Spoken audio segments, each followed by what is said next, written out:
तर नमस्कार मित्रांनो, पुन्हा एकदा सर्वांचं स्वागत आहे आपल्या नवीन व्हिडिओमध्ये. आणि मित्रांनो, हिंदकेसरी वडकी मैदान दिनांक 5 डिसेंबर म्हणजे उद्या पुणे येथे संपन्न होणार आहे.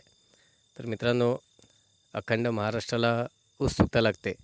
तो म्हणजे आपला सर्वांचा लाडका, ज्याला बैलगाडी क्षेत्रामधला देव म्हटलं जातं, असा विक्रमादित्य बकासूर. आणि या बकासूरचा गट क्रमांक नक्की किती असेल? परंतु गट क्रमांक पाहण्याआधी या बकासूरचा पैरा मित्रांनो, जो फॉर्च्युनर मैदानामध्ये जो पैरा होता, तोच पैरा शक्यतो उद्या पळण्याची शक्यता आहे.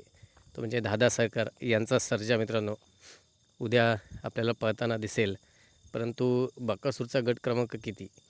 तर बकासूरचा गट क्रमांक 29 आणि तास क्रमांक 7 मित्रांनो उद्या गाडी पळणार आहे. तर लाईव्ह लॉट्स काढायचं काम चालू आहे. तर चला मित्रांनो, व्हिडिओ आवडल्यास लाईक जरूर करा आणि चॅनलला सबस्क्राईब देखील करा.